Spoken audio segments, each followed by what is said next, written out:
Et dernier voyage, on est allé au sud, on est allé à Pondichéry, donc ancien comptoir français. Donc on y allait pour Noël en espérant manger du bœuf et boire du vin rouge. Parce que voilà, 4 mois en Inde sans avoir mangé de bœuf et quoi, ni manger de fromage, ni bu de vin rouge. On avait envie de ça pour Noël. Bon, on a été un peu déçus parce que le vin est pas bon, le bœuf est pas bon et le fromage, il n'y en a pas beaucoup. Mais après, c'était une ville super belle et un peu déroutante parce que c'était un petit peu comme une ville française, je sais pas, qui a été envahie par la végétation indienne et ouais, c'était incroyable aussi. Ouais.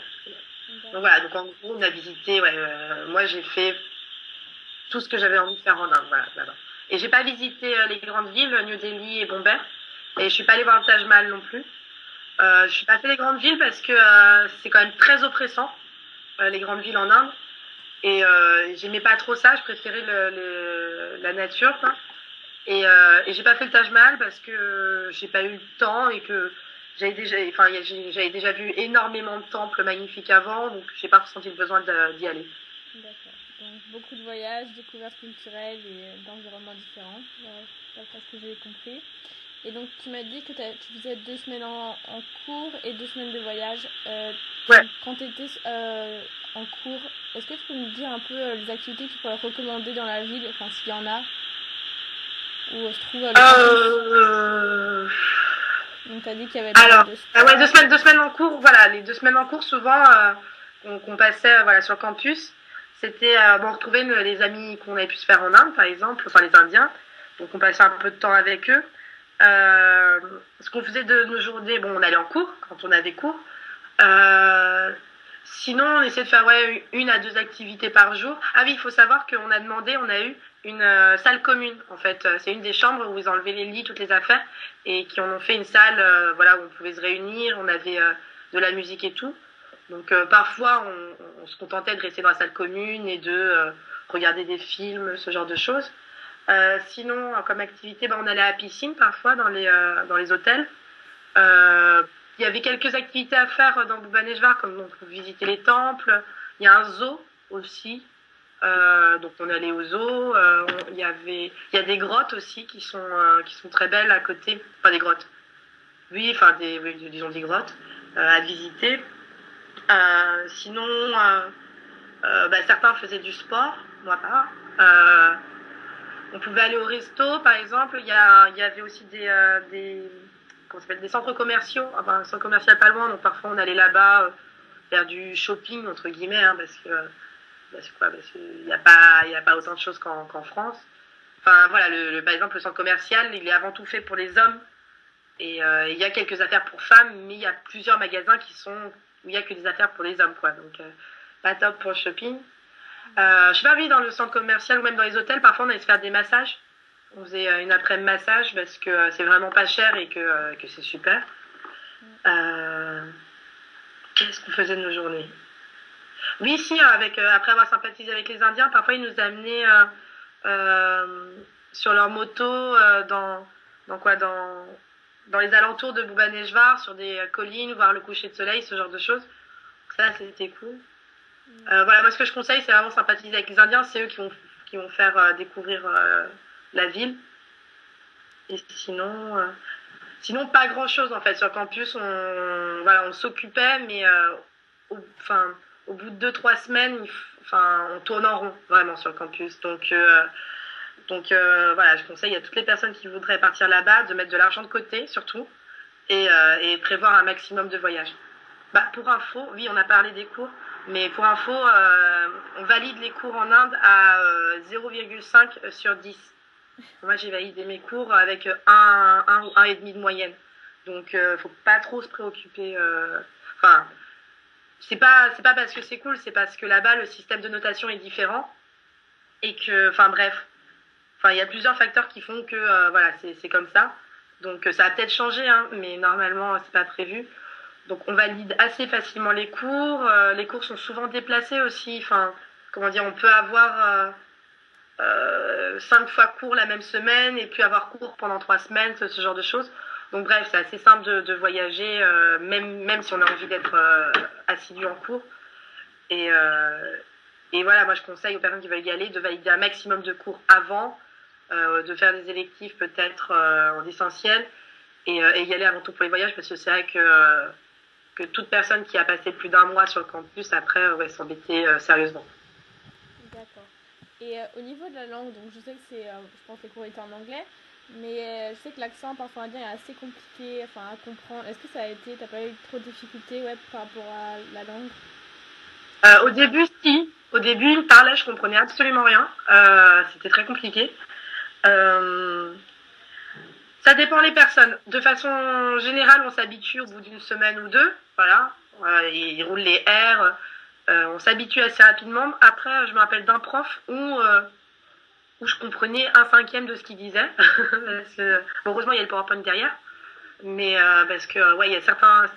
Ça dépend d'où ils viennent. Parce que voilà, c'est comme à Marseille, les gens viennent de toute l'Inde.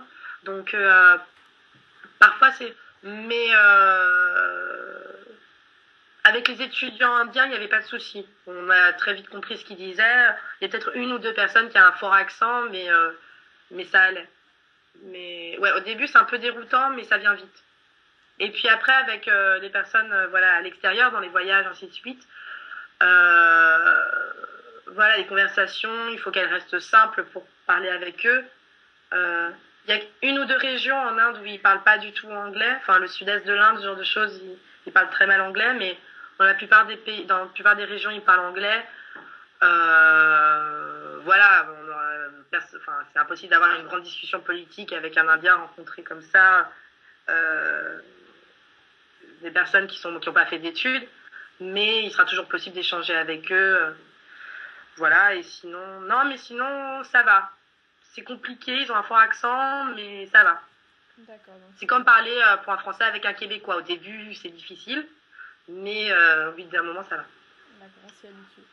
Et donc, tu as beaucoup voyagé, j'imagine que tu as pu voir un peu les particularités culturelles du pays, leurs habitudes, mode de vie, comportement des Indiens. Est-ce que tu peux m'en dire un peu plus? Oui, alors, bah, culturel, la première chose, surtout en tant que Français, auquel on pense, c'est la nourriture, je pense. Hmm. Moi, quand je suis arrivée en Inde, que je savais que j'avais pas mangé de bœuf pendant 4 mois, franchement, je l'ai mal vécu. Voilà, le bœuf, par exemple, m'a manqué pendant un mois, et puis après, je sais pas, j'ai passé un cap, je me suis fait une raison, donc après, ça me manquait plus, mais les 2, 3 premières semaines, ça a été un peu rude. Euh, mais sinon, la nourriture, ça va. Parce que sur le campus, comme je disais, il y a un chef, en fait, qui nous fait, enfin, un chef, un cuisinier qui fait à manger spécialement pour les Occidentaux, sans épices. Voilà, donc ça, c'est cool. Donc sinon, après, bon, bah, on s'habitue à aimer l'Indien. Moi, j'aimais pas ce qui était épicé. Euh, je supportais même très mal le poivre en France. Puis bon, au fur et à mesure, je me suis habituée. J'ai goûté des choses que j'aimais pas. Donc voilà, culturellement, ça va. Puis suivant les régions, ils ont tous leur spécialité. Donc voilà, on s'y retrouve toujours. Sinon, bah, le reste, culture, bah, ce qui peut choquer aussi un petit peu au début, c'est que voilà, surtout quand t'es une fille, voilà, il fait 35 degrés, mais tu montes pas tes épaules ni tes jambes, ni le décolleté. Donc 35 degrés, tu peux pas porter de short ni de débardeur. Quand tu vas à l'extérieur du campus, dans le campus, il n'y a pas de souci. Et bon, dans le campus, je déconseille quand même le combo débardeur short. Mais bon. Mais en dehors, c'est impossible. Non pas qu'ils vont venir t'agresser quoi que ce soit, mais ils vont te dévisager. Voilà, déjà, tu vas te sentir vraiment enfin, très mal à l'aise. Donc, voilà, donc on se met à porter des sarouels et des t-shirts en coton très rapidement. Donc, mais sinon, enfin, voilà, au niveau de l'insécurité, genre de choses, contrairement aux préjugés, je me suis jamais sentie en insécurité en Inde. Les gens sont souvent très gentils, parfois curieux, donc ils viennent vers toi te poser des questions parce que tu es blanche. Mais, alors peut-être que je suis naïve, hein, mais il n'y avait pas, y avait jamais ressenti de sous-entendu ou ce genre de choses. C'était juste des gens qui posaient des questions, comme nous, on serait tenté d'aller voir, je sais pas, si on verrait 5 Indiens dans la rue habillés en sari ou typiquement comme chez eux, on aurait d'envie d'aller leur parler pour leur poser des questions. Bah, en Inde, c'est pareil, ils voient des blancs habillés un peu différemment, ils ont envie de leur poser des questions, d'où vous venez, ainsi de suite. Donc voilà, sinon culturellement, Je saurais pas expliquer, oui, c'est très différent, mais euh, voilà, la nourriture, la langue. Ils sont assez ouverts quand même, donc d'après ce que tu C'est dis. très ouvert, voilà, il y a une forte présence de la religion, D'accord. ça c'est indéniable. Dans la rue, il va toujours y avoir du bruit, des chants religieux, enfin, comment dire, des chaînes hi quoi, qui passent en boucle, des CD religieux, ce genre de choses. Souvent, il y a des petits temples dans la rue où les gens prient. Et il y a voilà, il y a des célébrations. Ils ont, je sais plus combien de millions de dieux. Donc, donc il y a tous les jours un dieu à célébrer de façon grossière. Donc il y a souvent des cérémonies. Et, euh, et donc, ouais, c'est vraiment omniprésent. Après, voilà, chez les Indiens, de façon générale, voilà, la religion est très importante. Mais nous, par exemple, les personnes qu'on a rencontrées sur le campus, moins, parce que comme je disais, c'est des personnes qui ont fait des études assez poussées, qui sont voilà, plus occidentalisées que d'autres. Et dans nos amis, par exemple, on avait des personnes, je dirais pas athées, mais voilà, déistes, enfin qui ne croyaient pas vraiment en Dieu, qui remettaient en cause voilà, l'importance de la religion, ce genre de choses. Donc voilà, mais sinon bon, ça, oui, bah, dans ce qui fait, enfin, dans ce qui choque un petit peu voilà, les Occidentaux, c'est le rapport fille-garçon, par exemple, en Inde. Euh, voilà, j'ai dû voir sur 4 mois une ou deux fois un couple se tenir la main dans la rue. Ça se fait pas du tout. C'était à Calcutta, il y avait un petit parc, par exemple, où les amoureux venaient s'asseoir sur un banc. Ils prenaient un parapluie pour se cacher et s'embrasser en dessous. Et ça, c'était vraiment les rebelles, quoi. Ça se fait pas du tout. Voilà, et c'est quand même.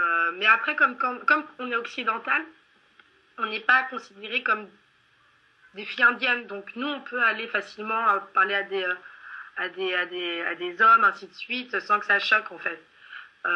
Mais après, c'est simple. Hein, moi, en Inde, j'ai dû me faire une quinzaine de potes hommes indiens. Et j'ai dû rencontrer une ou deux filles indiennes, parce que les indiennes, voilà, elles sont réservées, c'est plus dur. Elles sont. Certainement, Donc, j'imagine. voilà, ça choque un petit peu, quoi. Il n'y a pas trop de mélange des genres, quoi. D'accord, ok. Et donc on va passer un peu parler du logement. Donc si j'ai bien compris, tu as logé sur le campus, c'est bien ça? Oui, c'est ça, oui. Et donc ça t'a été proposé avant de partir en Inde ou t'as... Oui, Voilà, ouais. voilà, c'est ça. Alors, j'ai dû payer avant de venir en Inde. Euh, alors, c'est 1000 roupies par jour. Donc, ça fait 15 euros par jour. C'est super cher pour l'Inde. Il faut le savoir, c'est l'université la plus chère à ce niveau-là.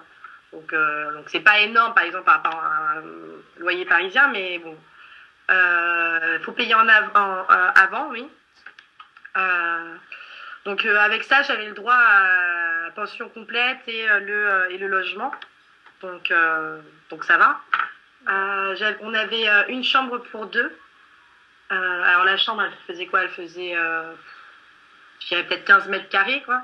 Mais c'était très bien, c'était propre. On avait la climatisation et une salle de bain donc pour toutes les deux.